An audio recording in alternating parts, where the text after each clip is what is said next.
శాంతి. ఈరోజు మురళి 23/3/2026. మధురమైన పిల్లలారా, మౌనంగా ఉండడం కూడా చాలా గొప్ప గుణం. మౌనం కలహం నాస్తి, ఏక్ చుప్ సౌసుఖ్. ఒకరు మౌనంగా ఉంటే 100 ఆనందాల్ని పొందుతారు. మౌన భాష తెలిసిన వారు లోని సుఖాన్ని చవి చూస్తారు. మౌనానికి మించిన వాక్చాతుర్యం లేదు. Silence is gold, speech is silver. మౌనం అర్ధాంగీకారం. నోరుతో చెప్పలేనిది మనసుతో చెప్పచ్చు. అందుకయ్యే బాబా అంటున్నారు, మౌనంగా ఉండడం చాలా గొప్ప గుణం. అందరూ మౌనంగా ఉండలేరు. నోరు మౌనం కూడా కొంతమంది ఉండలేరు. మనసు మౌనం ఇంకా లోతైన విషయం. సో మనసు ద్వారా కూడా మౌనంగా ఉండాలి. బాబా నిన్నటి రోజున అవ్యక్త బాబ్దాదా మిలనం, ఎవరు అతీంద్రియ సుఖాన్ని అనుభవం చేస్తారు అంటే బాబాతో మిలనం, అవ్యక్త మిలనం సంపూర్ణంగా ఎవరు పొందగలరు, పొంది ఉంటారు అంటే ఎవరైతే మౌనంగా ఉండింటారో వాళ్ళే పొందుతారు. మౌనంగా ఉండేవాళ్ళు అంతర్ముఖిగా ఉంటారు. అందుకయ్యే బాబా అంటున్నారు, మౌనంగా ఉండడం కూడా చాలా గొప్ప గుణం. అందరూ ఉండలేరు. సహించే శక్తి, సమాయించుకునే శక్తి ఉండేవాళ్లే మౌనంగా ఉండగలుగుతారు. మీరు మౌనంగా ఉంటూ బాబాని స్మృతి చేస్తూ ఉంటే ఎంతో సంపాదన జమ అవుతుంది. జతలో తీసుకెళ్లే సంపాదన జమ అవుతుంది. ప్రశ్న: కర్మ సన్యాసాన్ని సిద్ధింపచేసే ఏ మాటను మీరు మాట్లాడడానికి వీల్లేదు. కర్మ సన్యాసం, మనం ఆ మాట అంటే కర్మ సన్యాసం అన్నట్లే. జవాబు: డ్రామాలో ఉంటే చేస్తాం అని ఎవరైనా అంటే అది కర్మ సన్యాసం అవుతుంది. డ్రామా బాబా దేనికి ఉపయోగించమన్నారు? గడిచిపోయిన విషయాలతో నిశ్చింతగా ఉండడానికి డ్రామా ఉపయోగించమన్నారు. కానీ మనము జరగబోయే విషయాలని కూడా డ్రామాలో ఉంటే అవుతుందిలే అంటే, మనం భోజనానికి పోయినప్పుడు డ్రామాలో ఉంటే ప్లేట్లో పెట్టుకున్న అన్నం పళ్ళెంలో పెట్టుకున్నది లోపలికి పోతుందిలే అంటే సరిపోతుంది. అలాగే అని చూడండి, అది ఎప్పుడు పోతే అప్పుడు తినండి. ఉపవాసమే ఉండాల్సి ఉంటుంది. అందుకయ్యే బాబా అంటారు, ప్రయత్నం అనేది కంపల్సరీ అవసరం. సో బాబా అంటున్నారు, డ్రామాలో ఉంటే చేస్తామని ఎవరైనా అంటే అది కర్మ సన్యాసం అవుతుంది. మీరు తప్పకుండా కర్మం చెయ్యాలి. పురుషార్థం చెయ్యకుండా నీళ్లు కూడా లభించవు. కావున డ్రామాని వదిలేయకూడదు. కొత్త రాజధానిలో ఉన్నత పదవిని పొందాలనుకుంటే చాలా పురుషార్థం చేయండి. కొత్త రాజధాని అంటే సత్యుగంలో ఉన్నత పదవి పొందాలంటే చాలా బాగా పురుషార్థం చేయాలి. ఓం శాంతి. ఓం శాంతి. బాబాను మరియు వారసత్వాన్ని స్మృతి చెయ్యండి అని మొట్టమొదట పిల్లలను బాబా అప్రమత్తం చేస్తున్నారు. మన్మనాభవ ఈ పదాన్ని కూడా వ్యాసుడే వ్రాశాడు. సంస్కృతంలో బాబా అర్థం చేయించలేదు. బాబా హిందీలోనే అర్థం చేయిస్తారు. ఈ రథానికి ఏ భాష వస్తే బ్రహ్మ బాబా రథానికి ఆ భాషలోనే అర్థం చేయిస్తారు. సింధీ కూడా వచ్చు బాబాకి, కానీ సింధీలో చెప్తే అందరికి అర్థం కాదు కదా, తర్జుమా చేయాల్సి పడుతుంది. తర్జుమా చేస్తే అందులో మిక్స్చారిటీ అవుతుంది కదా, అందుకయ్యే బాబా హిందీలో చెప్తారు. తండ్రిని మరియు వారసత్వాన్ని స్మృతి చెయ్యండి అని పిల్లలకు చెప్తారు. పిల్లలు తండ్రినైనా నన్ను స్మృతి చేయండి అనే మహావాక్యం చాలా సహజమైంది. ఓ పిల్లలు, తండ్రినైనా నన్ను స్మృతి చేయండి అని లౌకిక తండ్రి ఎప్పుడైనా అంటారా? అసలు స్వతహాగా గుర్తు చేసుకుంటాం లౌకిక తండ్రిని. పారలౌకిక తండ్రి అన్నీ ఇచ్చేవాళ్లను, అనంత సుఖాలను ఇచ్చేవాళ్ళని మర్చిపోతాము. కానీ లౌకిక తండ్రిని అయితే కనపడుతూ ఉంటారు కదా కండ్లకు, గుర్తు చేసుకుంటాం. న్యాచురల్గా గుర్తుంటుంది. నువ్వెవరి బిడ్డ అని నిద్రలో అడిగినా చెప్తాం కదా. బాబా అంటున్నారు, లౌకిక తండ్రి ఎప్పుడు అన్నారు, ఇది కొత్త విషయం. ఓ పిల్లలు, నిరాకార తండ్రినైనా నన్ను స్మృతి చేయండి అని బాబా అంటారు. ఆత్మిక తండ్రి ఆత్మలైన మనతో మాట్లాడుతున్నారని కూడా పిల్లలు అర్థం చేసుకున్నారు. గడియ గడియ నన్ను స్మృతి చెయ్యండి అని తండ్రి అనడం అంతగా శోభించదు. ఆత్మిక తండ్రిని స్మృతి చేయడం మన బాధ్యత. అప్పుడే వికర్మలు వినాశం అవుతాయి. పిల్లలు నిరంతరం స్మృతి చేసేందుకు ప్రయత్నం చేస్తూ ఉండాలి. ఏదో ఒక అకారణే నెపం పెట్టుకొని బాబా యొక్క స్మృతి చేయాలి. ఏదైనా ఒక పని చేసేకి ముందుగా బాబా స్మృతి చేసి పని మొదలు పెట్టడము, తినేకి ముందుగా బాబా స్మృతి చేసి తినడము, బాబా స్మృతిలోనే తినడము, మౌనంగా తినడము, ఏదైనా ఒక తాగేకి ముందుగా బాబాని స్మృతి చేసి తాగడం, కాఫీ చాయ్ పాలు తాగుతాం కదా. సో అట్లా దైనందిన దినచర్యలో బాబాను గుర్తు చేసుకోవడానికి ఏదో ఒక కారణం వెతుక్కొని ఒక పద్ధతి ఫిక్స్ చేసుకొని చేస్తే అప్పుడు ఆటోమేటిక్గా మన మనస్సు బాబా వైపుకి వెళ్తుంది. పురుషార్థం చెయ్యాలి. శివబాబా ద్వారా బాబా అంటున్నారు, నిరంతరం స్మృతి చేసేందుకు ప్రయత్నం చేస్తూ ఉండాలి. ఈ సమయంలో ఎవరూ నిరంతరం స్మృతి చేయలేరు, దానికి సమయం పడుతుంది. నేను కూడా నిరంతరం స్మృతి చేయలేనని ఈ బాబా కూడా అంటారు. అనేక కార్య వ్యవహారాలు ఉన్నాయి కదా బాబాకు కూడా. ఆ స్థితి చివరిలో ఉంటుంది. పిల్లలైన మీరు మొట్టమొదట తండ్రిని స్మృతి చేసేందుకే పురుషార్థం చేయాలి. శివబాబా ద్వారా వారసత్వం లభిస్తుంది.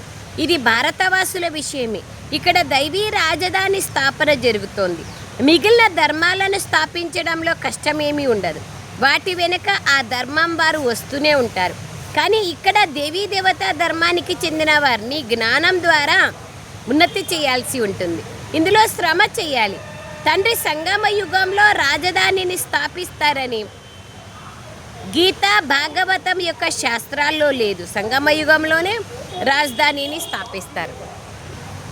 సో బాబా అంటున్నారు, సంగమ యుగంలోనే బాబా రావాల్సి పడుతుంది కదా సత్యుగాన్ని స్థాపన చేయాలంటే. గీత భాగవత శాస్త్రాలలో లేదు. ఉండింటే మనకంత కష్టం ఉండేది కాదు. ఆ శాస్త్రంలో ఉంది, చూసుకోండి అని చెప్పచ్చు. వాళ్ళు చెప్పిండేది, మానవులు చెప్పిండేది భగవంతుడు ఎలా చెప్తారు? భగవంతుడు జ్ఞానసాగర్లు కదా. భగవంతుడు వచ్చినారు, జ్ఞానసాగర్లు వచ్చినారంటే ఎవరు చెప్పని జ్ఞానాన్నే చెప్తారు కదా. అందరూ చెప్పింది చెప్తే ఏమొస్తుంది? దానివల్ల బెనిఫిట్ లేదు కదా. సో పాండవులు పర్వతాల పైకి వెళ్ళిపోయారని, ఆ తర్వాత ప్రళయం జరిగిందని గీతలో రాయబడింది. నిజానికి ఈ విషయాలు ఏమీ లేవు. ఇప్పుడు మీరు భవిష్య 21 జన్మల కోసం చదువుతున్నారు. ఇతర పాఠశాలలో ఇక్కడి కోసమే చదువుతారు, ఈ ప్రపంచం కోసమే. సాధు సన్యాసులు కూడా భవిష్యత్తు కోసం చదువుతారు. మేము శరీరాన్ని వదిలి ముక్తిధామంలోకి వెళ్ళిపోతాము, బ్రహ్మలో లీనమైపోతాము అని వారు భావిస్తారు. ఆత్మ పరమాత్మలో కలిసిపోతుంది అంటారు. కలిసిపోతే మళ్ళీ బయటికి ఎట్లా వస్తుంది? వస్తే సమానంగా రావాలి కదా. ఒకరు ఎక్కువ ఒకరు తక్కువ ఉండకూడదు కదా. మరి అది కూడా భవిష్యత్తు కోసమే కదా. కానీ భవిష్యత్తు కోసం చదివించేది ఒక్క తండ్రి మాత్రమే, ఇంకెవ్వరూ చదివించలేరు. సర్వుల సద్గతి దాత ఒక్క బాబానే. మిగిలినవన్నీ అయథార్థమైనవే అని ఎందుకు బాబా చెప్తారు అంటే, మనుషులు చెప్పినవి కదా, తమకు తోచింది చెప్తూ వచ్చారు. సో బాబా అంటున్నారు, అసత్యమే, అందరూ అసత్యం చెప్పేవారే ఉన్నారు. ఇవన్నీ అసత్యమైనవి. బ్రహ్మ మహత్తత్వం భగవంతుడేమీ కాదు. నిజానికి ఎవరూ లీనమవ్వరు. ఇవన్నీ అసత్యమైనవి. అసత్యఖండంలో అందరూ అసత్యం చెప్పేవారే ఉంటారు. సత్యఖండంలో అందరూ సత్యాన్నే చెప్తారు. సత్యఖండం భారతదేశంలో ఉండేది, ఇప్పుడు అది అసత్యఖండంగా మారిపోయింది. బాబా కూడా భారతదేశంలోనే వస్తారు. శివ జయంతిని కూడా భారతదేశంలోనే జరుపుకుంటారు. కానీ శివుడు వచ్చి భారతదేశాన్ని సత్యఖండంగా తయారు చేశారని ఎవరికీ తెలియదు. అసలు రాడని కొంతమంది భావిస్తారు. కొంతమంది నామరూపాలకు అతీతుడు అంటారు. పతిత పావన జ్ఞానసాగర అని పిలుస్తారు. నామమాత్రంగానే మాట్లాడుతున్నారు. చిలక పలుకుల వలె మాట్లాడతారు. బాబాయే వచ్చి అర్థం చేయిస్తున్నారు. బాబాని వచ్చి అన్ని విషయాలు అర్థం చేస్తారు. కృష్ణ జయంతిని జరుపుకుంటారు, గీతా జయంతిని కూడా జరుపుకుంటారు. కృష్ణుడు వచ్చి గీతను వినిపించాడంటారు. శివుడు వచ్చి ఏం చేసినారు? శివరాత్రి చేస్తామంటే శివ జయంతి ఆచరించినట్లే కదా. సో శివ జయంతి అంటే శివుడు ఎప్పుడు వచ్చినారు? ఎవరిలో వచ్చినారు? వచ్చి ఏం చేసినారు? కృష్ణుడు గీత చెప్పినాడు అంటే మరి శివుడు ఏం చెప్పినారు? శివ జయంతిని గురించి కూడా ఎవరికీ తెలియదు. వారిని నామరూపాలకు అతీతుడు అనేస్తారు. నామం రూపం ఉంటే హద్దు అయిపోతుంది కదా, లిమిట్ అయిపోతుంది. మరి వారు ఎలా వస్తారు? స్వయంగా నేనే కూర్చొని పిల్లలకు అర్థం చేయిస్తాను. మళ్ళీ ఈ జ్ఞానం ప్రాయలోపం అయిపోతుంది. నేనొచ్చి భారతదేశాన్ని స్వర్గంగా తయారు చేస్తాను అని స్వయంగా బాబా చెప్తున్నారు. పతిత పావనుడు ఎవరో ఒకరు ఉండాలి కదా. భారతదేశం విషయమే ముఖ్యమైనది. భారతదేశం పతితంగా అయింది. పతిత పావనుణ్ణి కూడా భారతదేశంలోనే పిలుస్తారు. విశ్వంలో రావణ్ణి రాజ్యం నడుస్తుంది. బాంబులను తయారు చేస్తారు. వాటి ద్వారా వినాశం జరుగుద్ది. ఏర్పాట్లను చేస్తున్నారు. వారు రావణిచే ప్రేరేపించబడ్డారు. రావణ రాజ్యం ఎప్పుడు వినాశం అవుతుంది? కృష్ణుడు వచ్చినప్పుడని భారతవాసులు అంటారు. కానీ ఇప్పుడు శివబాబా వచ్చారని మీకు తెలుసు. బాబానే సర్వుల సద్గతి దాత. నన్ను స్మృతి చెయ్యండి అని బాబా చెప్తున్నారు. ఈ పదాన్ని ఇంకెవ్వరూ చెప్పలేరు. నన్ను స్మృతి చేస్తే మీ ఆత్మలోని మలినాలు తొలగిపోతాయి. మీరు సత్వప్రధానంగా ఉండేవారు. కల్పకల్పము ఒకప్పుడు సతయుగంలో సత్వప్రధానంగా ఉంటిమి. ఇప్పుడు మీ ఆత్మలో మలినాలు కలిశాయి. అవి స్మృతి ద్వారానే తొలగుతాయి. దీన్ని స్మృతి యాత్ర అని పిలుస్తారు. నేనే పతిత పావనుణ్ణి. నన్ను స్మృతి చేయడం ద్వారా మీ వికర్మలు వినాశం అవుతాయి. దీన్ని యోగాగ్ని అని పిలుస్తారు. బంగారమును బాబా అంటున్నారు, యోగాగ్ని అంటారు. బంగారమును అగ్నిలో వేసి దానిలో ఉన్న మలినాలను బయటికి తీస్తారు. అలాగే బంగారంలో కల్తీ కలిపేందుకు కూడా అగ్గిలోనే వేస్తారు. అది కామాగ్ని, ఇది జ్ఞానాగ్ని. ఈ యోగాగ్ని ద్వారా మలినాలు తొలగిపోతాయి. మీరు కృష్ణపురిలోకి వెళ్ళేందుకు అర్హులుగా అవుతారు. కృష్ణ జయంతి రోజు కృష్ణుని ఆహ్వానిస్తారు. కృష్ణునికి కూడా బాబా ద్వారా వారసత్వం లభించిందని మీకు తెలుసు. కృష్ణుడు స్వర్గానికి యజమాని. బాబా కృష్ణునికి పదవినిచ్చారు. రాధాకృష్ణులే మళ్ళీ లక్ష్మీనారాయణలుగా అవుతారు. రాధాకృష్ణుల జన్మదినాన్ని జరుపుకుంటారు. కానీ లక్ష్మీనారాయణల గురించి ఎవరికీ తెలీదు. మనుషులు పూర్తిగా అయోమయంలో ఉన్నారు. ఇప్పుడు పిల్లలైనా మీరు అర్థం చేసుకున్నారు కాబట్టి ఇతరులకు కూడా అర్థం చేయించాలి. గీతలో నన్నొక్కడనే స్మృతి చేయండి అని ఎవరన్నారు? వారు కృష్ణుడు అన్నాడని భావిస్తారు. కానీ భగవంతుడు నిరాకారుడని మీరంటారు. వారి ద్వారానే ఉన్నతమైన అనగా శ్రేష్టమైన మతం లభిస్తుంది. ఉన్నతోన్నతమైన వారు ఒక్క పరంపిత పరమాత్మనే. తప్పకుండా వారిదే శ్రేష్టాతి శ్రేష్టమైన మతం. వారొక్కరి శ్రీమతం ద్వారానే సర్వుల సద్గతి జరుగుతుంది. బ్రహ్మ విష్ణు శంకర్లని కూడా గీతా భగవంతుడని పిలవడానికి వీల్లేదు. కానీ వారు శరీరధారి అయిన శ్రీకృష్ణుని అలా పిలుస్తారు. దీని ద్వారా తప్పకుండా ఎక్కడో పొరపాటు జరిగిందని నిరూపించబడుతుంది. మనుష్యులు చాలా పెద్ద పొరపాటు చేస్తున్నారని మీరు అర్థం చేసుకున్నారు. రాజయోగాన్ని బాబా నేర్పించారు. వారే పతితులను పావనంగా చేస్తారు. పెద్ద పెద్ద పొరపాట్లు ఏవైతే చేశారో వాటిపైన ధ్యాసనివ్వాలి. ఈశ్వరుని సర్వవ్యాపి అనడం మొదటి తప్పు. కల్పం లక్షల సంవత్సరాలు ఉండదు. అలాగే పరమాత్మ సర్వవ్యాపి కూడా కాదు.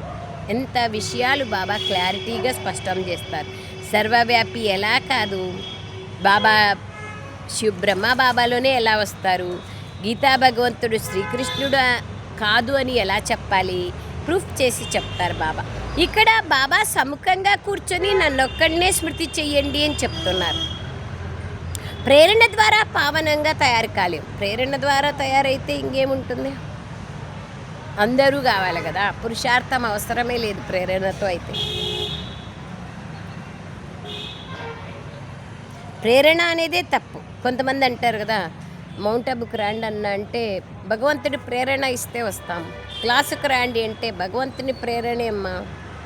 ఆ కాకుని అల్లాడిచ్చేవాడు భగవంతుడే. శివుని ఆజ్ఞ లేనిదే చీమైనా కుట్టదు. ఇలా చెప్పి వాళ్ళు భగవంతుడు వచ్చి మన ద్వారా వాళ్ళకి చెప్తా ఉన్నారనే విషయం తెలియక భగవంతుడు ఎక్కడొస్తాడు ఎప్పుడు వస్తాడు వాళ్ళనే పిలుస్తారా ఇవన్నీ ఆలోచించే మాట కదా. బాబా అదే అంటున్నారు. ఇందులో ప్రేరణ విషయం లేదు. అది వినాశం కోసం నిమిత్తమై ఉన్నాయి. డ్రామాలో రచింపబడి ఉంది. మొత్తం పాత్ర అంతా శివబాబాది. వారి తర్వాత బ్రహ్మ విష్ణు శంకర్ల పాత్ర ఉంటుంది.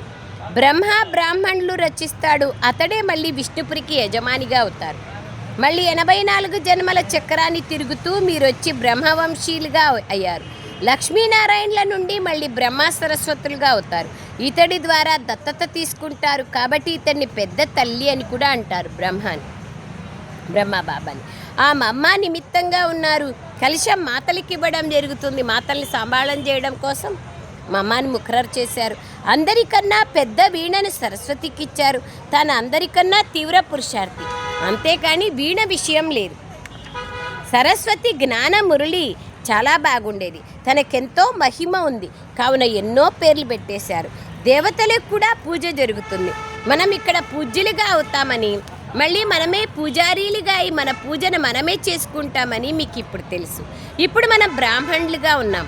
మళ్ళీ మనమే పూజ్య దేవీ దేవతలుగా అవుతాం. యథా రాజారాణి తథా ప్రజ, అందరూ అలా తయారవుతారు. దేవతల్లో ఉన్నత పదవిని పొందిన వారి మందిరాలు కూడా ఉన్నాయి. చాలా ఎక్కువగా నిర్మింపబడతాయి. ఎవరైతే బాగా చదివిస్తారో వారి పేరే ప్రసిద్ధమవుతుంది. పూజ్యులుగా మరియు పూజారీలుగా మనమే అవుతామని ఇప్పుడు మీకు తెలుసు. శివబాబా అయితే సదా పూజ్యులుగా ఉంటారు. సూర్యవంశీ దేవతలుగా ఉన్నవారే పూజారీలుగా భక్తులుగా అవుతారు. మీరే పూజ్యులు మరియు మీరే పూజారీలు అని తెలియచేసే మెట్ల చిత్రం ఎంతో బాగుంది, చాలా మంచిది. చిత్రం లేకుండా కూడా మీరు ఎవరికైనా అర్థం చేయించవచ్చు.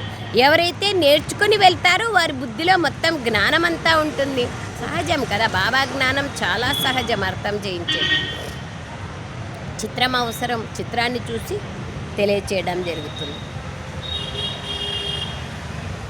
ఎల్లప్పుడూ పురుషార్థాన్నే ఉన్నతంగా చూపించడం జరుగుతుంది. బాబా అంటున్నారు, నిచ్చెన చిత్రం చూపించి వాళ్లకు జ్ఞానం చెప్పాలి అంటున్నారు. భారతవాసులే ఎక్కుతారు మరియు భారతవాసులే కిందికి దిగుతారు. 84 జన్మలను తీసుకుంటారు. పూజ్యులుగా ఉన్న మనము మళ్ళీ పూజారీలుగా అయ్యాం. హంసో సోహం అన్న పదానికి అర్థం కూడా మీరు చాలా బాగా అర్థం చేసుకున్నారు. హంసో సోహం అంటే వాళ్ళు ఏమంటారు, ఆత్మనే పరమాత్మ అని. కానీ మనకు తెలుసు ఆత్మ పరమాత్మగా ఎలా అవుతుంది, తండ్రి సమానంగా అవుతాం కానీ తండ్రియే ఎలా అవుతుంది. వాళ్ళు ఎగ్జాంపుల్ చెప్తారు, సాగరంలో నుంచి నీటి బుడగ ఉద్భవించింది, మళ్ళీ సాగరంలో కలిసిపోతుంది. కలిసిపోతే మళ్ళీ సమానంగా పుట్టాలి కదా, డిఫరెన్షియేషన్ ఎందుకు? ధనికులు, పేదవాళ్ళు, అవిటి వాళ్ళు, కుంటి వాళ్ళు, ఇవన్నీ భేదాభిప్రాయాలు ఉండద్దు కదా. అదే బాబా అంటున్నారు. బాబా అంటున్నారు, మనమే పూజారీలుగా ఉంటిమి, మనమే పూజ్యులుగా అయ్యాం. హంసో సోహం యొక్క అర్థం ఇది. ఇతర ధర్మాల్లో ఎవరు పూజ్యులుగా పూజారీలుగా అవ్వరు. మీరే సూర్యవంశీ చంద్రవంశీలుగా అవుతారు. మీకు ఎన్ని విషయాలు ఎంత చక్కగా బాబా అర్థం చేయిస్తారు, ఎన్ని విషయాలు ఎంత స్పష్టంగా చెప్తున్నారు. మీరు దేవీ దేవతలుగా ఉండేవారు. ఆత్మ నిర్వాణధామంలో ఉంటుంది. ఈ చక్రం తిరుగుతూ వచ్చింది. దుఃఖాలు ముందుకొచ్చినప్పుడు తండ్రిని స్మృతి చేస్తారు. నేను దుఃఖ సమయంలోనే వచ్చి సృష్టిని పరివర్తన చేస్తానని బాబా అంటున్నారు. నేను కొత్త సృష్టిని ఏమీ రచించను, పాతదాన్ని కొత్తగా తయారు చేసేందుకు వస్తాను. మళ్ళీ కొత్తగా ఎక్కడైనా వేరే జాగాలో ఏం చేయరు. బాబా సంగమ యుగంలోనే వస్తారు. ఇప్పుడు కొత్త ప్రపంచం తయారవుతోంది, పాత ప్రపంచం సమాప్తమైపోతుంది.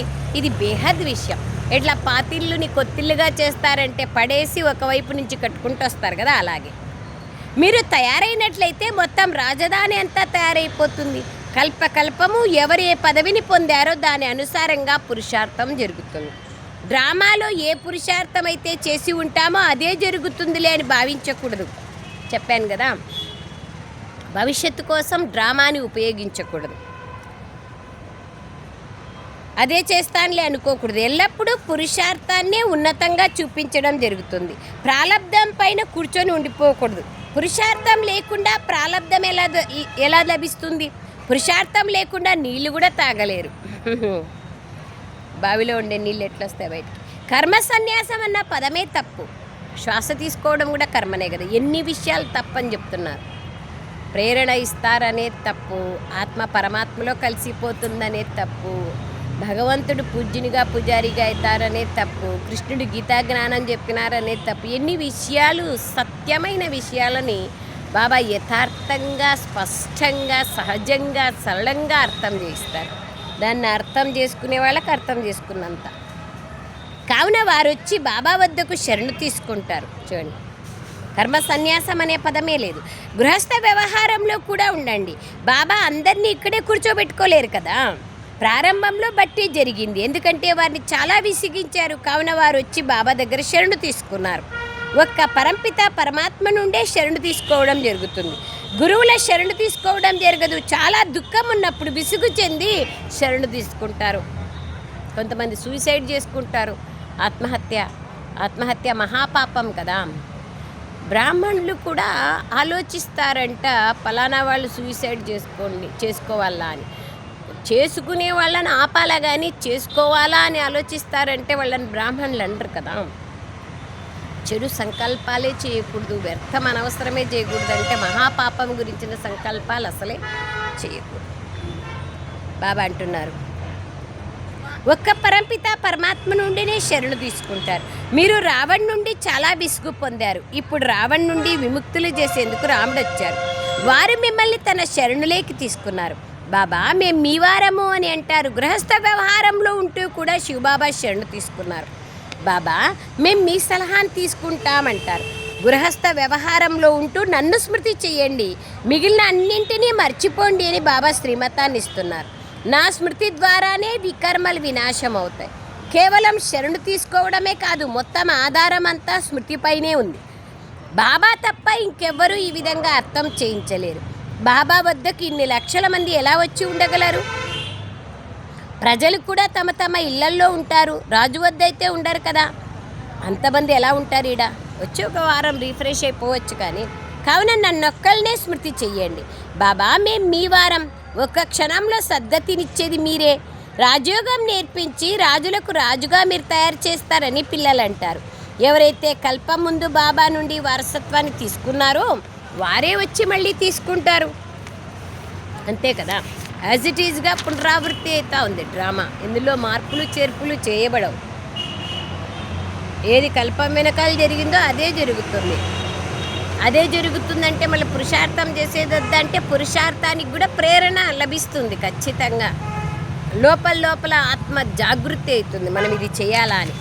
సో అంతిమ సమయం కల్లా అందరూ వచ్చి బాబా నుండి వారసత్వాన్ని తీసుకుంటారు. ఇప్పుడు మీరు పతితంగా అయిన కారణంగా స్వయాన్ని దేవతలుగా భావించలేరు. బాబా అన్ని విషయాలను అర్థం చేస్తారు. ఓ నా కంటి పాపల్లారా, మీరు సత్యుగం లేకొచ్చినప్పుడు మీరు ప్రతి వనము పైన రాజ్యం చేస్తారు. ఆకాశం పైన, భూమి పైన, నీళ్ళపైన వనం, అడవి. కానీ మీరు ఏ యుద్ధము చేయాల్సిన అవసరం లేదు. మీరు యోగా బలం ద్వారా బాబా నుండి వారసత్వాన్ని తీసుకుంటారు. నిశ్శబ్దంగా ఉంటూ కేవలం బాబాని మరియు వారసత్వాన్ని స్మృతి చేయండి. చివరిలో మీరు నిశ్శబ్దంగా ఉంటారు. బస్ అదే కావాలి. అక్కడ ఈ చిత్రాలు మొదలైనవి ఏవి ఉపయోగపడవు సత్యుగంలో లేదా ఆఖరిలో. మీరు తెలివైన వారిగా అవుతారు. కేవలం నన్నొక్కళ్ళనే స్మృతి చేస్తే మీ వికర్మలు వినాశం అవుతాయి.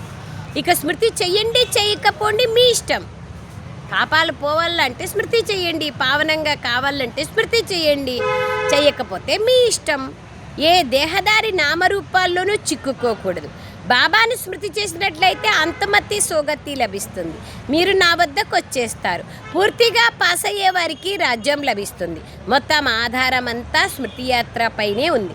ఇంకా మున్ముందు కొత్త వారు కూడా చాలా ముందుకు వెళ్ళిపోతారు. ఇది లాస్ట్ సో ఫాస్ట్గా కూడా అయ్యేవాళ్ళు ఉన్నారు. ఒక్క బాబాని తెలుసుకొని బేహద్ వైరాగిగా అయిపోతే చాలు, ఆటోమేటిక్గా ఉన్నత పదవిని పొందుతారు.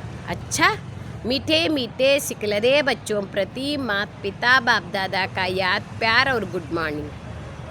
रूहानी बाप की रूहानी बच्चों को नमस्ते।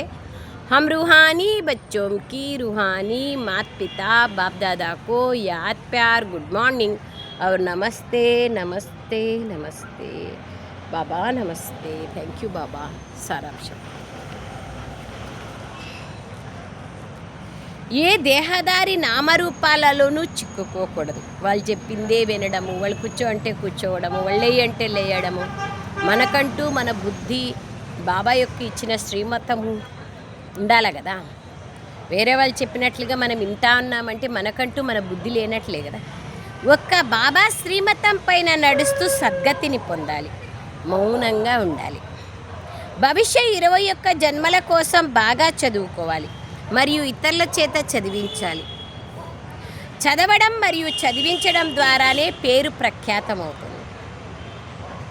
వరదానం. మన్మతం పరమతాలను సమాప్తం చేసి శ్రీమతం పైన పదమాల సంపాదనను జమ చేసుకునే పదమాపదం భాగ్యశాలులుగా కండి. శ్రీమతం పైన నడిచేవారు మన్మతము లేదా పరమతం పైన ఒక్క సంకల్పం కూడా చెయ్యరు. స్థితి యొక్క స్పీడ్ తీవ్రంగా లేకుంటే శ్రీమతంలో తప్పకుండా ఏదో ఒకటి మన్మతం కానీ పరమతం కానీ కలుస్తాయి. ఎప్పుడు కలుస్తాయి? స్థితి ఉన్నతంగా లేకుంటే. మన్మతం అనగా అల్పజ్ఞ ఆత్మ సంస్కారం అనుసారంగా ఏ సంకల్పం ఉత్పన్నమవుతుందో అది స్థితిని కిందికి తీసుకొస్తుంది. కావున పరిశీలించుకోండి మరియు పరిశీలింప చెయ్యండి. ఒక్క అడుగైనా శ్రీమతానికి విరుద్ధంగా లేకుండా ఉంటే అప్పుడు పదమాల సంపాదన జమ చేసుకోగలరు, పదమాపదం భాగ్యశాలులుగా కాగలరు. యాతో మన్మతం యాతో పరమతం. బాబా ఎంత బాగా చెప్తున్నారు. అల్పజ్ఞ ఆత్మల యొక్క మతము ద్వారా మీరు కూడా మీ స్థితి కూడా అప్ అండ్ డౌన్గా అయిపోతుంది. స్లోగన్: మనస్సులో సర్వుల పట్ల కళ్యాణ భావనను కలిగి ఉండడమే విశ్వ కళ్యాణకారి ఆత్మల కర్తవ్యం. అవ్యక్త సూచన: నిశ్చయం అనే పునాదిని దృఢంగా చేసుకొని సదా నిర్భయంగా నిశ్చింతగా ఉండండి. పరిస్థితులు ఎలాంటివైనా కానీ నిశ్చయ బుద్ధి కల పిల్లలు పరిస్థితులు వచ్చినప్పుడు తమ స్వస్థితి యొక్క శక్తి ద్వారా సదా విజయీలుగా అనుభవం చేస్తారు. ప్రపంచంలోని వారైనా బ్రాహ్మణ పరివారం యొక్క సంబంధ సంపర్కంలోని వారైనా వీరు ఓడిపోయారని భావించినా కానీ అది ఓటమి కాదు, గెలుపు. ఏ సేవలోనైనా సంఘటనలోనైనా ప్రకృతి ద్వారా వచ్చే పరిస్థితులనైనా మీ స్వస్థితిని కానీ శ్రేష్ఠ స్థితిని కానీ కిందామిందా చేసిందంటే అది కూడా బంధనముక్త స్థితి కాదు. ఈ బంధనము నుండి కూడా ముక్తులుగా కండి. ఎంత పెద్ద డీప్ విషయం చెప్పారు బాబా. విజయాన్ని అనుభవం ఎలా చెయ్యాలి? స్వస్థితి ఉన్నతంగా చేసుకోవడమే విజయీగా కావడం. ఎంతమంది ఏమైనా మాట్లాడుకొని భలే ఓడిపోయినారని భలే ఏమైనా అనుకొని, కానీ సేవలో సంఘటనలో ప్రకృతి ద్వారా శరీరం ద్వారా ఎన్ని పరిస్థితులు రాని మీ స్థితి అలజడిలోకి రాకూడదు. అది అలజడిలోకి వచ్చిందంటే బంధనముక్త స్థితి కాదు. అచ్చా. ఓం శాంతి బాబా. థ్యాంక్ యూ బాబా. Thank you very much Baba.